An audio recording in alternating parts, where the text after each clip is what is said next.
Dinding dinding dinding dinding dinding dinding. Oke, halo bos. Perkenalkan, nama saya M Darujatun Daiman dengan NIM 1910200575. Saya berasal dari Girsos B. Nah, pada kesempatan kali ini saya akan menyampaikan tentang apa itu gerakan sosial. Tentunya secara umum ya, kita bahasnya tipis-tipis aja karena saya sendiri kurang tahu secara mendalam apa itu gerakan sosial. Nah, nanti kalau misalnya ada yang salah, tolong dimaklumi dan tolong Bapak dosen untuk meluruskan apa yang salah dari saya karena saya manusia biasa, ya kan. Tentunya tempatnya salah dan lupa. Oke, sebelum masuk ke materi, saya ucapkan terima kasih banyak kepada Bapak dosen yang sudah mengizinkan saya untuk mundur deadline pengumpulan tugas video ini karena saya kemarin terkena penyakit cacar. Ini masih ada bekasnya Pak ya. Saya ucapkan terima kasih banyak gitu. Langsung saja masuk ke materi, apa itu gerakan sosial. Oke. Gerakan sosial definisinya sebenarnya adalah gerakan yang tercipta oleh orang-orang yang termarginalkan secara sistem gitu. Jadi karena mereka termarginalkan, karena mereka terpinggirkan, ya kan, dianiaya, diperkosa oleh sistem, oleh pemerintah, akhirnya mereka menciptakan sebuah gerakan sosial yang gerakan itu akhirnya tujuannya menciptakan sebuah perubahan yang pada akhirnya membuat kehidupan mereka akan lebih baik, seperti itu. Nah, gerakan sosial sendiri adalah upaya yang dilakukan oleh rakyat dalam jumlah massa yang besar gitu. Kalau cuman 7 orang, beberapa orang gitu, satu RT sudah bisa sih, tapi kalau cuman beberapa personil belum bisa dikatakan sebuah gerakan sosial gitu. Jadi jumlah masanya harus besar gitu. Nah, pertanyaannya, supporter bola bisa nggak gerakan sosial? Supporter bola nggak bisa bos, karena gerakan sosial itu ada karakteristiknya. Nah, kita langsung masuk ke karakteristiknya. Jadi apakah gerakan-gerakan semacam gerakan supporter, gerakan massa-massa yang lain, misalnya konvoi pengendara Vespa atau konvoi pengendara motor-motor gede moge, ya kan, apakah itu termasuk gerakan sosial? Ya, kita lihat dulu bos, karena gerakan sosial itu memiliki semacam karakteristik gitu loh. Nah, yang pertama, gerakan sosial itu karakternya adalah dilakukan secara kolektif gitu loh. Kolektif itu berarti dilakukan lebih dari satu individu, seperti yang saya katakan tadi, ya kan. Gerakan sosial pada umumnya dilakukan oleh sekelompok orang dalam jumlah banyak. Itu yang pertama karakternya. Terus yang kedua, terorganisir gitu. Gerakan sosial itu diatur dalam sebuah kesatuan sesuai dengan tatanan atau kaidah yang berlaku.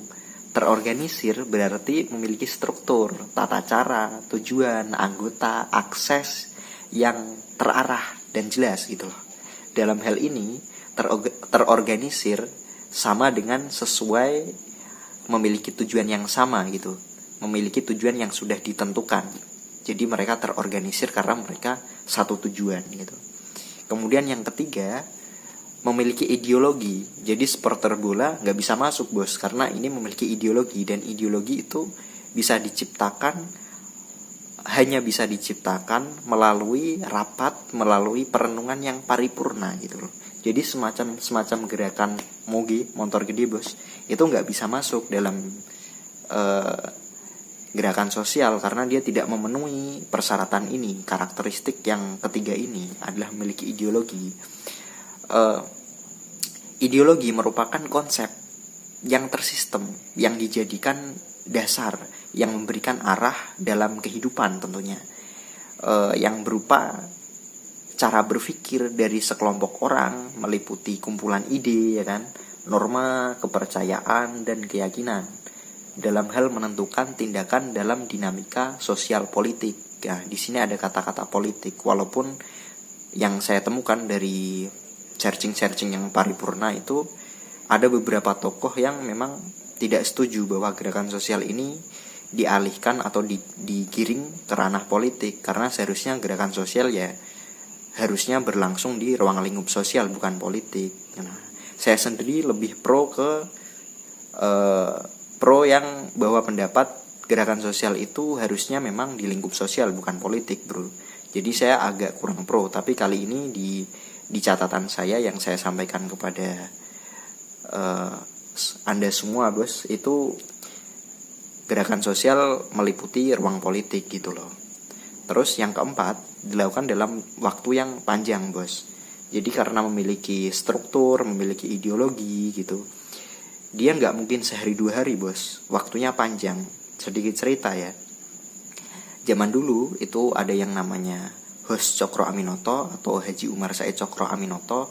Itu beliau bekerja sama dengan seorang saudagar kaya bernama Haji Samam Hudi ya. Dia itu membentuk Serikat Dagang Islam gitu loh. Dan akhirnya berubah menjadi SI atau Serikat Islam. Dagangnya dibuang gitu. Itu jangkanya panjang, bos, nggak bisa sehari dua hari. Jadi gerakan sosial yang dilakukan oleh Hos Cokro Aminoto yang akhirnya para pengikutnya itu jadi tokoh-tokoh besar semua seperti Soekarno, Semaun, terus Kartosuryo, banyak, bos. Itu jadi tokoh-tokoh yang akhirnya membuat negara kita ini merdeka. Jadi Hos Cokro Aminoto itu peletak dasar kemerdekaan negara kita. Nah itu panjang, bos, gitu. Terus yang kelima, bersifat dinamis. Salah satu tujuan dari gerakan sosial adalah merubah sistem atau tatanan sosial yang berlaku di masyarakat. Dinamis dalam hal ini berarti gerakan sosial bertujuan untuk melakukan pembaruan pada keadaan sosial politik yang dinilai stagnan atau diem ya. Jadi tidak cenderung kaku, dia dinamis. Selain itu juga untuk mewujudkan tatanan kehidupan sosial yang baru dan sesuai dengan harapan masyarakat gitu loh. Terus yang keenam, mengandung nilai-nilai sosial secara mendasar ya. Ini secara mendasar dalam gerakan sosial itu harusnya mengandung nilai-nilai sosial yang dianut para anggotanya. Mengingat salah satu definisi gerakan sosial yang mengandung makna bahwa gerakan sosial berfokus pada isu-isu sosial maupun berhubungan dengan aktivitas sosial di masyarakat.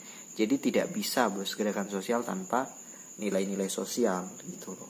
Gerakan yang asal-asalan itu bukan termasuk gerakan sosial. Kemudian yang ketujuh, gerakan sosial dilakukan dengan tujuan dan kepentingan yang sama. Itu wajib, karena kalau tidak ada kepentingan yang sama nanti malah justru bentrok di dalam batang tubuh organisasi yang mau menciptakan gerakan sosial. Kalau tidak ada tujuan yang sama, itu akan terjadi perpecahan. Seperti halnya kalau kita ambil lagi di kasus Serikat Dagang Islam, akhirnya mereka pecah karena batang tubuhnya itu banyak orang-orang yang berbeda pemikiran, seperti Semaun yang akhirnya menciptakan gerakan sosial merah di Semarang. Nah, Hos Cokro Aminoto sendiri gerakan sosialnya di Surabaya gitu loh. Karena mungkin ada berbenturan pandangan gitu loh. Akhirnya ya ambyar gitu loh. Kemudian itu tadi karakteristiknya. Setelah karakteristik, mari kita masuk ke unsur gerakan sosial. Sebenarnya unsur gerakan sosial ini saya simpulkan sendiri. Ini ada 6 unsur ya. Yang pertama, identitas kolektif. Jadi memiliki identitas yang kolektif, yang sama gitu. Kemudian aksi kolektif. Yang ketiga, sasaran mendorong atau mencegah perubahan gitu loh. Yang keempat, dilakukan di ruang sosial. Menurut saya ya, harus dilakukan di ruang sosial. Karena kalau dilakukan di ruang politik itu seperti 212, saya lebih condong bahwa itu bukan sebuah gerakan sosial. Karena waktu itu kan ada seorang elit politik ya kan, yang karena dia terpeleset ucapannya akhirnya diturunkan kan. Di situ ada kepentingan politik. Nah, menurut saya itu sudah bukan gerakan sosial. Karena ketidakadilan, unsur mana yang tidak adil? Di situ tidak ada ketidakadilan, tidak ada kelompok yang termarginalkan oleh ucapan elit politik tersebut. Gitu. Jadi itu bukan gerakan sosial menurut versi saya ya kan. Kemudian yang kelima, daya tahan. Harus ada daya tahan gitu loh. Karena gerakan sosial itu nggak akan jalan kalau tidak memiliki daya tahan yang kuat. ada support system dari dalam gitu loh, terorganisir dan memiliki daya tahan.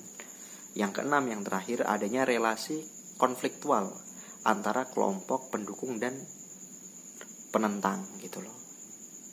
Mungkin itu yang bisa saya sampaikan. Kurang lebihnya mohon maaf. Terima kasih. Assalamualaikum warahmatullahi wabarakatuh. Sehat-sehat ya bos.